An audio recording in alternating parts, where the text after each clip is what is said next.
This is Brian again from Anything About Guns Sans the Idiots, and this is part 3 of my video series on reloading, in which I will be discussing case cleaning and preparation. Generally, when reloading, we're using brass that's already been fired, either once fired brass that we've purchased from someone that we're going to use, or range brass that we picked up. This process of cleaning is generally considered to be tedious and boring, but it's important that you follow the steps and do it properly to achieve safe ammunition and also good results. As I've mentioned in previous videos, reloading can be done in several different orders, and there are basically two possible ways to start your case cleaning. The first would be to use a universal decapping die to deprime the brass. And you would do that if you wanted to clean your brass only one time and you wanted to try to be able to get the primer pockets as clean as possible. I've found that for me, I generally like to clean my brass twice, the second time being to remove lubrication, which I will explain later on. And therefore, I remove the extra step of using the universal decapping die and going straight to cleaning the brass. There are two possible options that you can choose, and I'm sure there are others, but the two main ones are either using a vibratory tumbler or an ultrasonic cleaner. The ultrasonic cleaner uses high frequency waves to basically pulse the brass and break up any carbon deposits or any gunk that's on them. And there are several different types of fluids that you can use in an ultrasonic cleaner. There are commercial ones that you can purchase, as well as all sorts of home versions that can be made out of various cleaning products at home that you can use.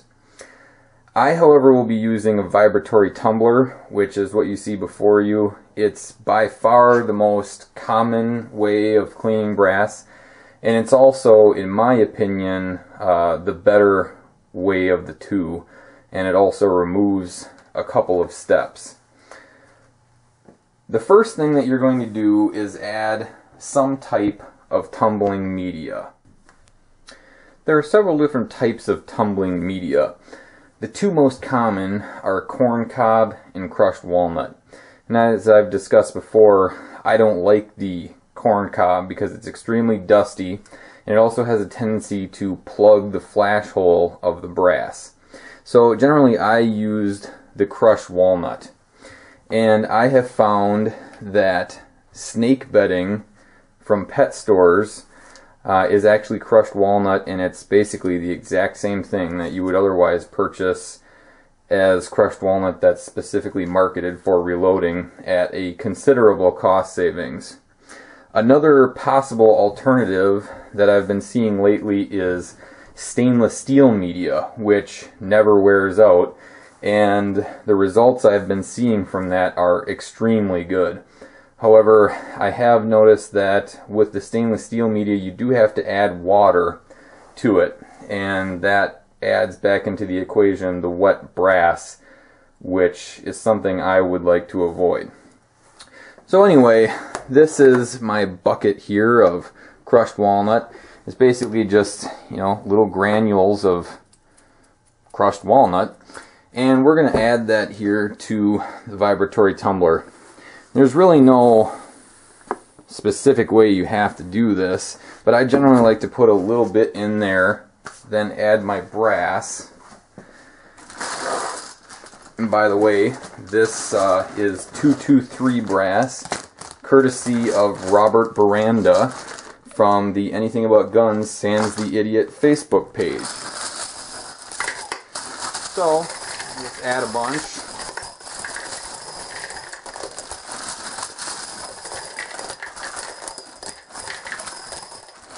You'll come to learn about how much you can add. With 223 and a normal size tumbler, I would say you're generally talking about 250 to 300 cases that you can do at a time. And then I add more walnut so that it's all covered up. And then if you wish, you can add a polish. Now this is what I use. This is Dillon Rapid Polish. You don't need to use very much of this stuff. You actually don't need to use any at all. But one thing that I do want to point out is never use any cleaning product that has ammonia in it. And that would be things like Brasso. It does clean the brass really well, but the ammonia actually degrades the brass and will cause it to rupture or crack. Not necessarily the first time you shoot it, but it will dramatically weaken it, and you could have some unsafe ammunition on your hands. So anyway, we just add a little bit. That's actually probably more than I would normally add, but kind of hard to do it off camera here. It will be just fine. And then we put the lid on.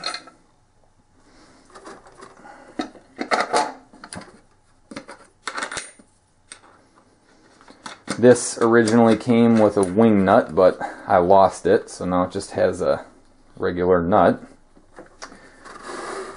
And I'm going to turn this on, and we're going to let this sit for several hours.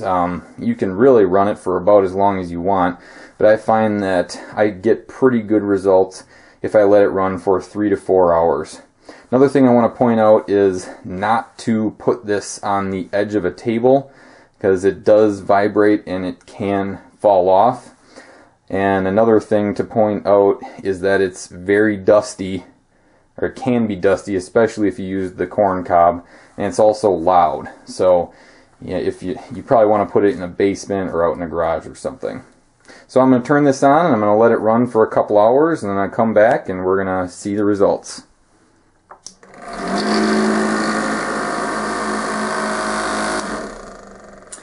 Okay, it's been about 3 hours here. Just stop the tumbler and we're going to check and see what the brass looks like.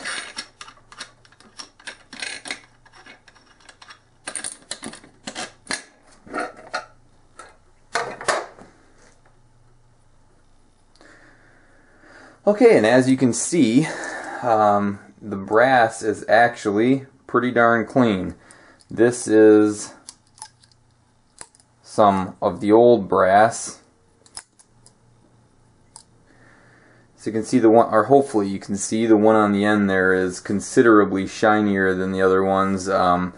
These are very visibly dirty, and this one has been clearly cleaned up considerably over the other ones. So one thing I just wanted to point out that I forgot to mention earlier was that you do want to make sure that you tumble all of the brass the same type. You don't want to be mixing different cases, because what will happen is that they will have a tendency to nest or fit inside one another. That's particularly true of pistol cases. So if you shoot 9mm, 40, 45, and you tumble a whole bunch of 9mm and 40 together, or 40 and 45 together, they will fit inside one another as they tumble, and with the walnut in there, it just, it makes it very difficult to, or more time consuming I should say, to split everything apart. So what I'm going to do now is dump this into the separatory tumbler here, and we'll get these separated from the media.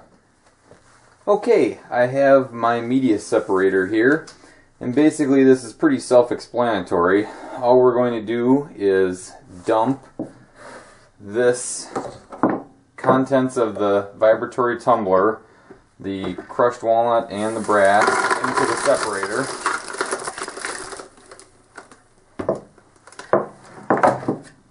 And close it up.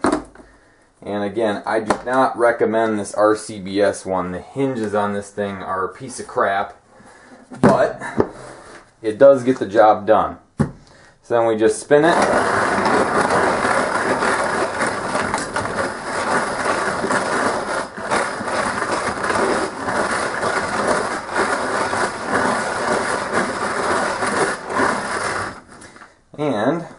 should have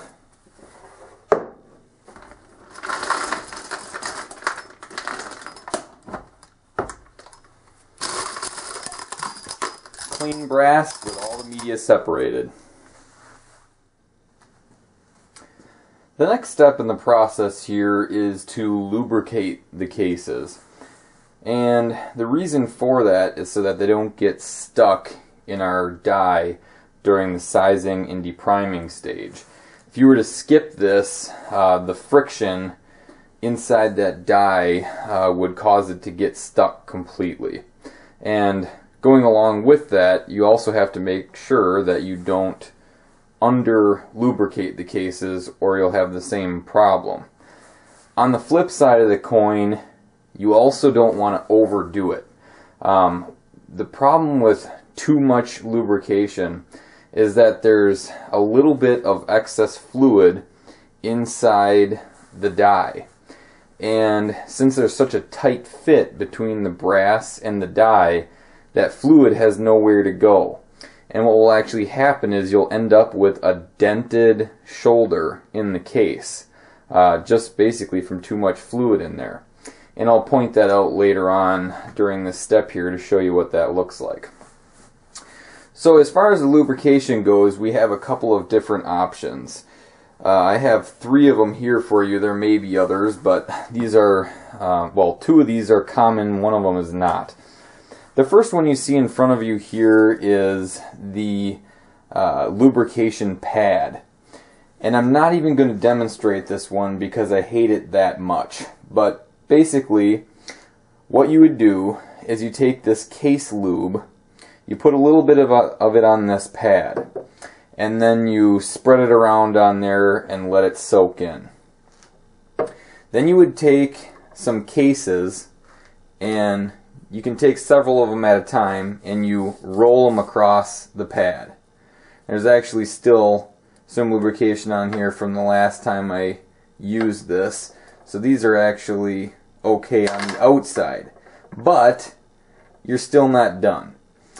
Then you have to take a brush, lubricate the brush by either direct application, or I usually just rolled mine on the pad, and then you have to go in and get the case mouth of each case.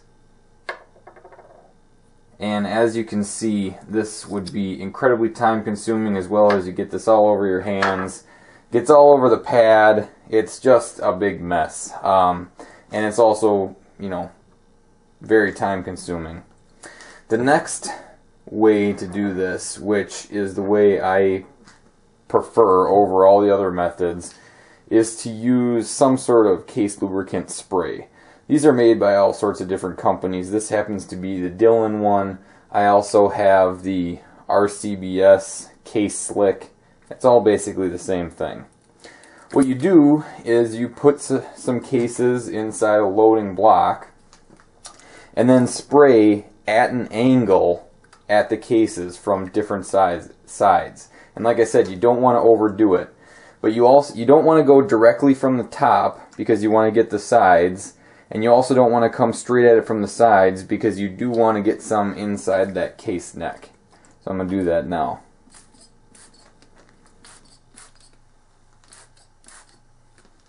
And that's basically all there is to that. All those cases are lubricated with just about exactly the right amount of lube. And that's all you have to do. The last method is actually one that I ran across on YouTube. I can't remember where from, but it actually works very well. What you do is you take some motor oil and you pour a little bit of the motor oil into the cap. You take your brass casing and you just very lightly dip it in there, and then use your fingers and roll it down the sides. Now, this is motor oil, and as you would imagine, that is a very efficient lubricant. When we're using that, you only lubricate maybe about 1 out of every 20 cases you do, and there will be a little bit of lubricant left behind in the sizing die, and that is enough lubrication to do several cases. And the 20 number is not an exact thing. You'll begin to feel it when you need more lubrication. Then you can do the next one and go for several more.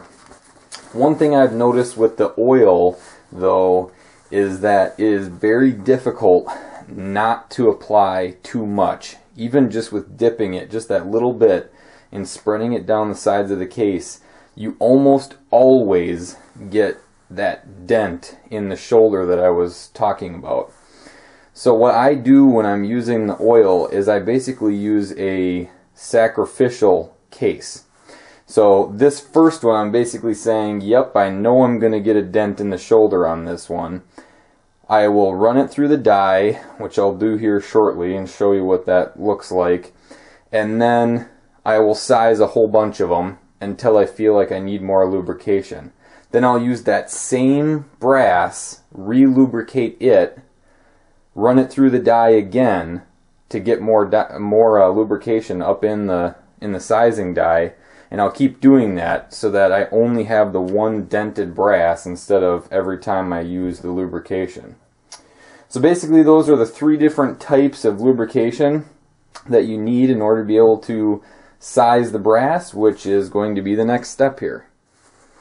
Okay, we're moving on here to the sizing and depriming stage. This is basically going to be our first operation on the press, so I'm going to go over a few things. This is our sizing and depriming die. I want to point out a few things to you real quick here. This is the decapping or depriming pin, which is going to push out the primer by going through the flash hole. This is an adjustable bushing on the die that's going to be able to, we're going to be able to adjust at what depth this is seated in our reloading press. So basically, first thing off here is we need to get the correct shell holder. So I have the shell holder for the 223 cases that we're doing, and all that we do with this here is just this snaps into place. That's basically universal. Any press that uses this style shell holder, it will just slide into place. After that, we are going to need to adjust this die for this press. And there's a little Allen screw on here. So when you buy these dies, they're either going to have a set screw like this, or on the lees, I can swivel this around here. This is a Lee die. These have a rubber O-ring in them that just is basically a friction lock. So you just tighten it down to place, and there's no actual screw. So we take our die and we just start by screwing it in. And when we have it part way in, we want to raise the ram all the way up, as high as it goes.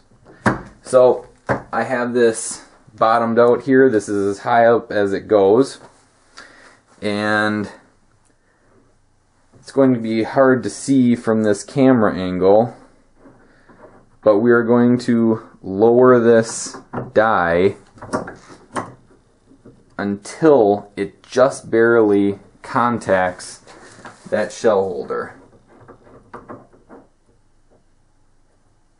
Okay, and I have that set at the right depth. I'm actually going to lower the camera here so that you can get a better look at what I'm doing.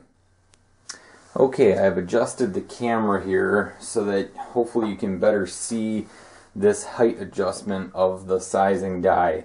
And this is actually going to be how you're going to adjust the height of all the dies. It's going to be the same way. But I have it backed it off slightly so you can see it coming down.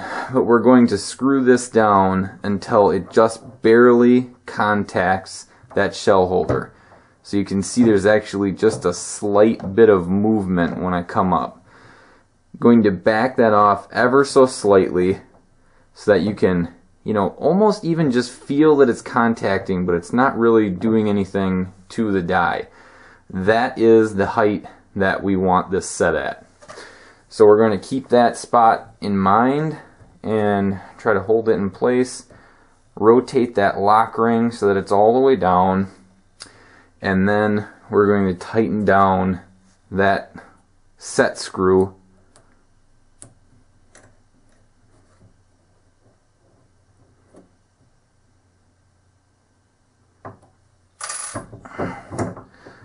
Alright, it's locked in nice and snug. Recheck that. Yep, that is at the perfect height. So that is set the depth for this. Now, the only other adjustment for the sizing die is going to be with this decapping pin. And the adjustment there, let me bring the camera up a little bit, is at the top of the die. There's a lock ring here to keep it from moving, but you can see as I spin this in and out that decapping pin is moving up and down. So you want to have this set so that the primers pop out completely.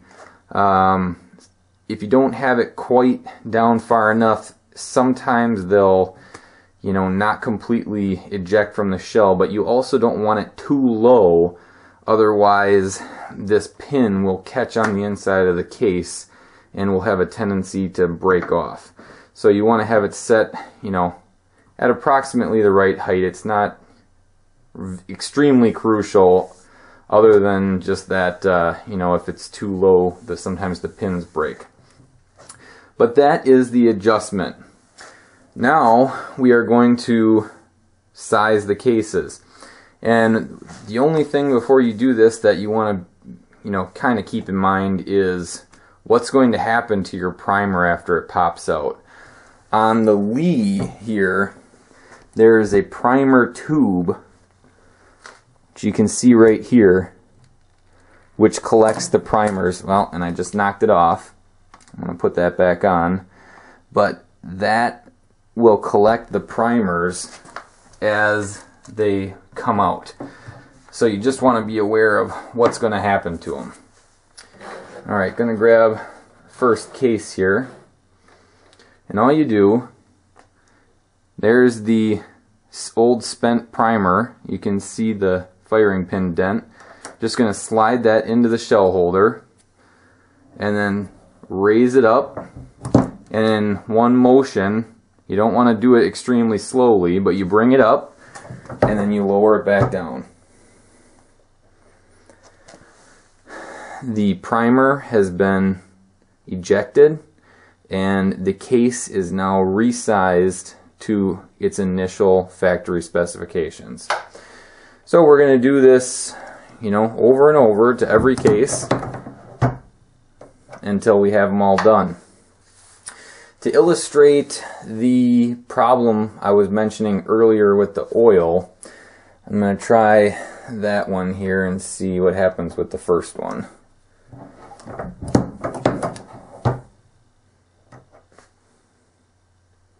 Oh, that one actually turned out okay, so let me do another one here quickly.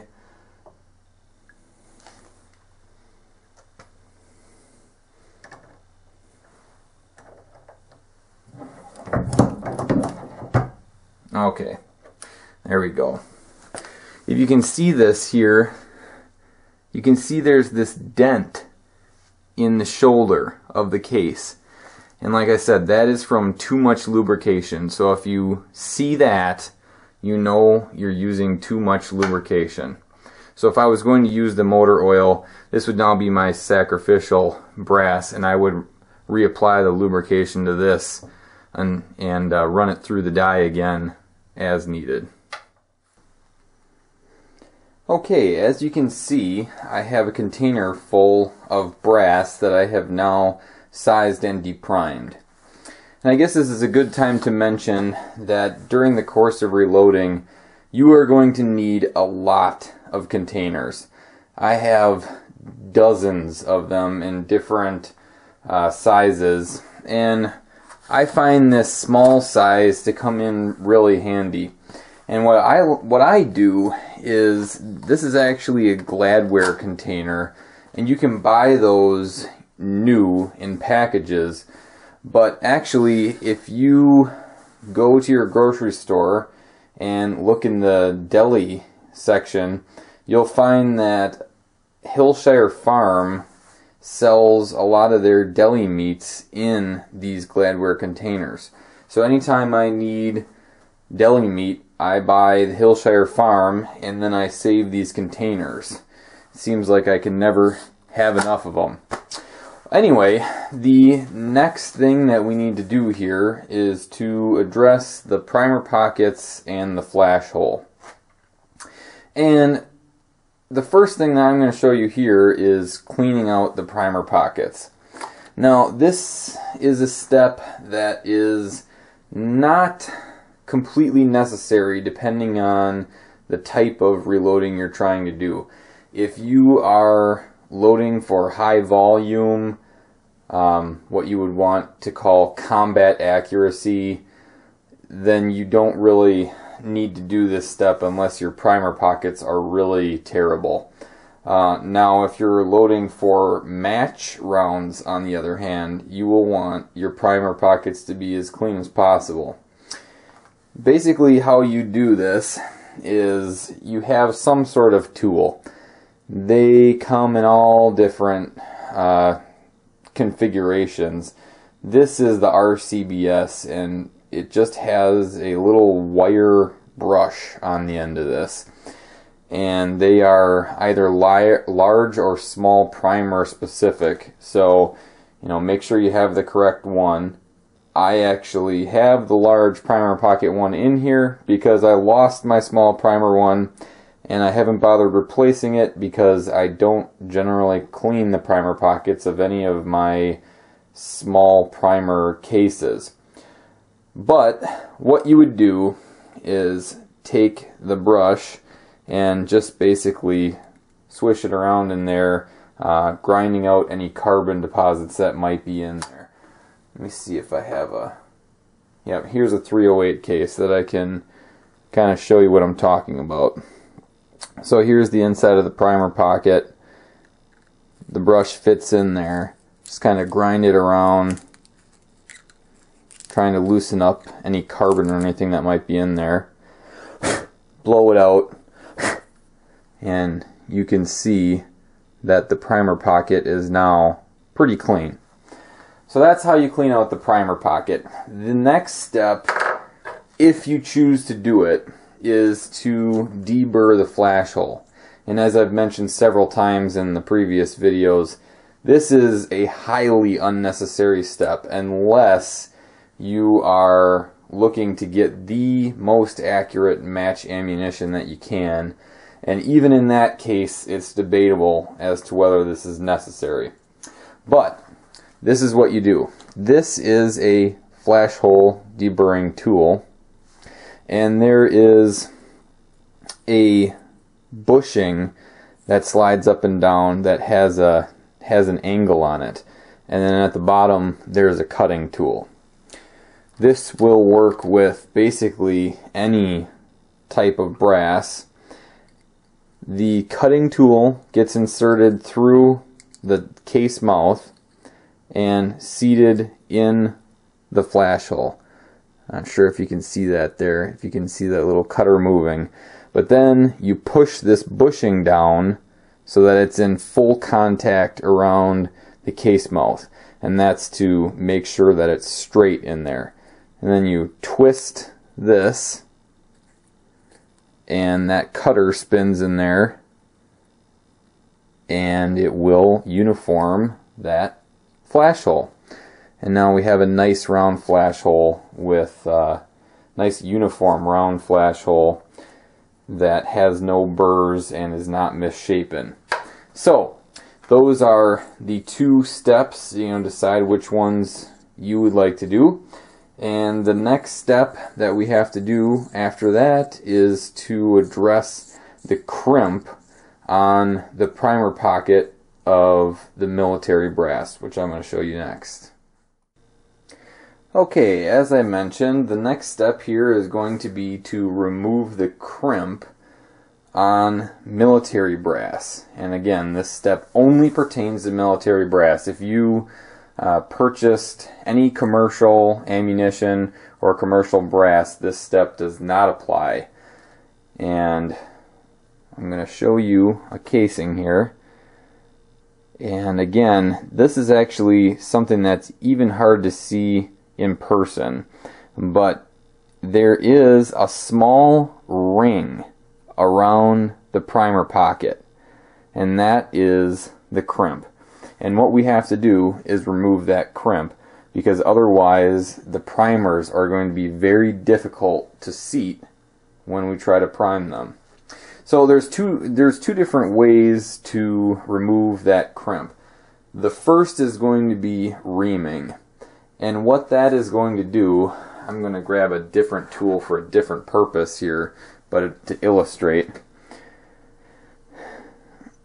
What that's going to do, let me get it in here, is going to take a cutting tool and it's going to cut that crimp away to remove it. That's what the reamer will do. That works reasonably well, but the problem with reaming is that you're removing material.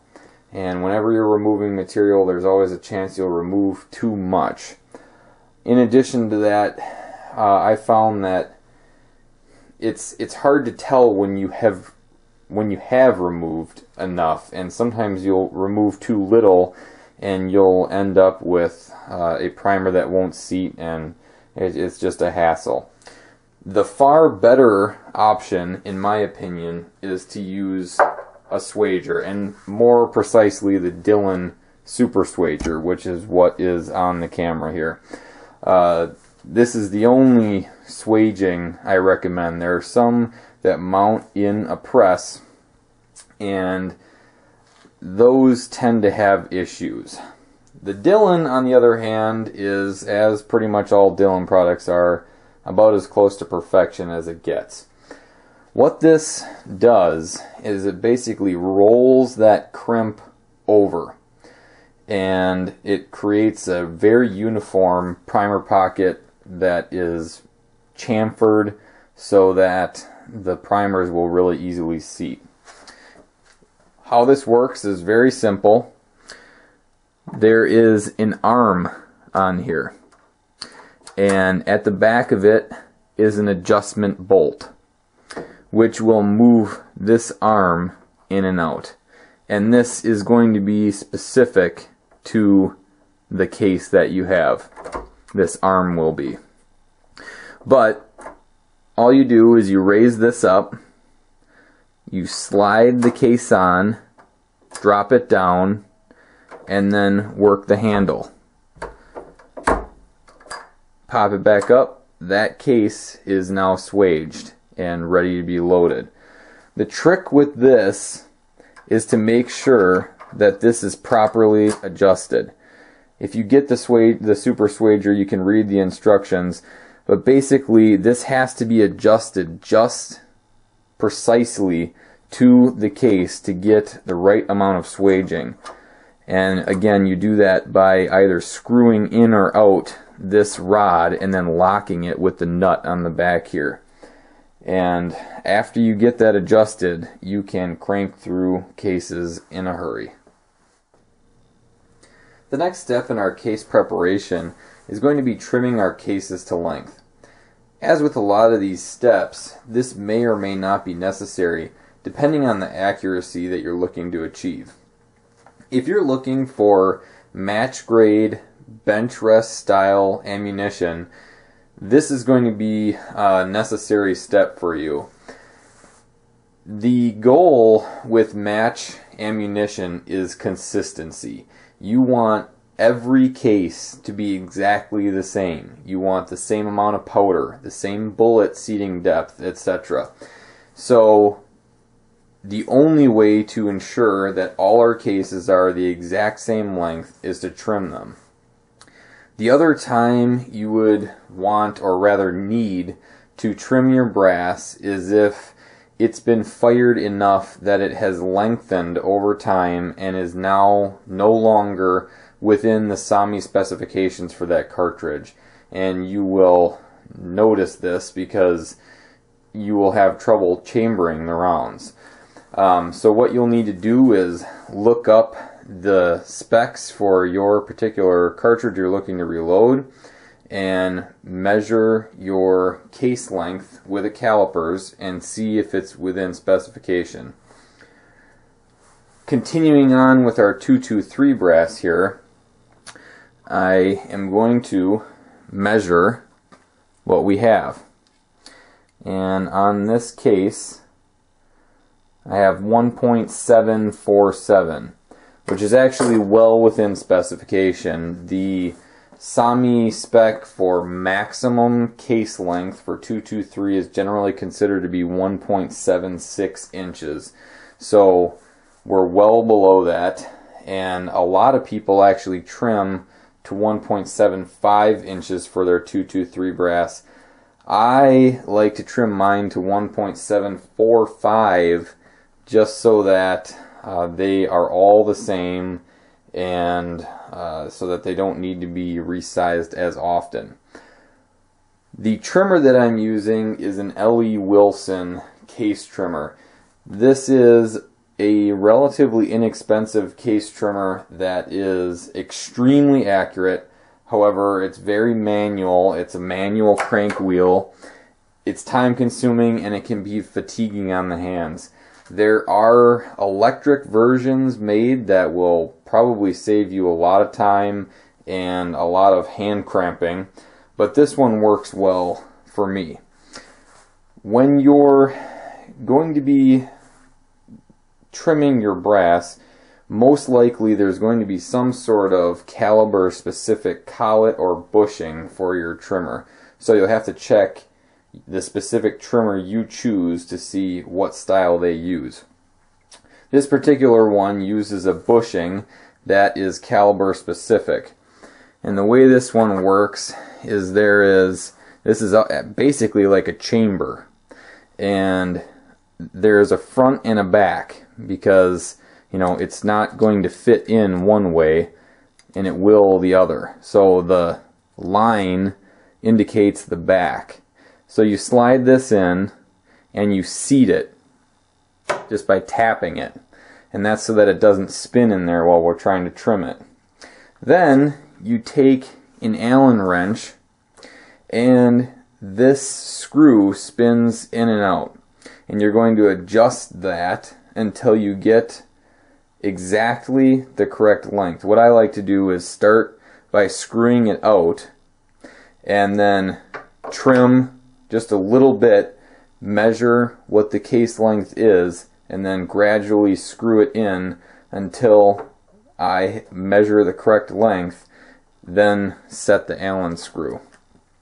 So what we do is there's these two metal rods that this sits on. The back of the case hits this screw and then the trimmer will max out, or it will hit the back of this metal bushing here to stop it. So you hold it with one hand, trim the handle. I don't know if you can see it there, but a little brass came off. And looking inside, you might be able to see some of the brass shavings in that very shiny end there in comparison to this one, which has not yet been trimmed. That is how you trim the case to length. Okay, after we have trimmed the case to length, we now have a sharp edge on both the inside and the outside of the case mouth from the case trimming step. What we need to do next is to remove that. And the way we do that is with a chamfering and deburring tool. On one end there is a angled cutting head, sort of like a countersink bit if you do any woodworking. And on the other end is basically the inverse of that. So what we do is we take our case, we take our chamfering end here and just give it a couple of spins in there. Usually about 3 does it. Then we flip the tool around, gotta keep it on the screen here, and do basically the same thing. Blow it out, and now we have a chamfered and deburred case mouth. What we'll then do, and you can really do this either before or after, it's not going to change the length of the dimension, but we will re-verify that we have now gotten the correct length on our calipers. And you can see here we have 1.7445. So 1.7.45, which is basically what we're trying to achieve. Alright, well, after you're done chamfering and deburring, we still have a few steps yet to take care of. One of the things that we did a couple steps back was to lubricate the cases for the sizing and depriming. And we still have some of that lubrication left on the cases, which we'd like to remove. Any residue or anything left in those cases is going to affect our powder burn. So to remove that, I like to put them back into the vibratory tumbler. Now, you don't need to put them in there for anywhere near the same amount of time as you did to clean them, just basically long enough to get the residue off, maybe about half an hour. After I pull them out of the vibratory tumbler, I like to actually take an air compressor and blow out all the cases to make sure that there's no walnut left in there or any of the brass shavings during any of the brass cutting steps, like the trimming, or if you reamed your primer pockets, or even you cleaned out your flash hole. So we want to make sure that there's nothing left in the case. After that, your brass is basically ready to load. I do want to point out that, again, not all of these steps are necessary, and that's particularly true if we're talking about pistol reloading. In fact, I skip most of these steps when reloading pistol. I basically will clean the brass, and that's about it. I use the Lee carbide dies, so there's no lubrication that's required with those. They are basically never out of spec as far as the trim length, so there's no need to trim them the length. And you know, we're not talking about a level of accuracy that is going to warrant anything with the flash hole, cleaning out the primer pocket, anything like that. So basically, you know, you're going to judge based on the type of shooting which steps are going to be necessary for you. Well, that basically concludes this video. If you have any questions, feel free to post them on the YouTube page. Otherwise, I'll see you in video 4, where we actually get started with the fun stuff and start actually loading up these cartridges.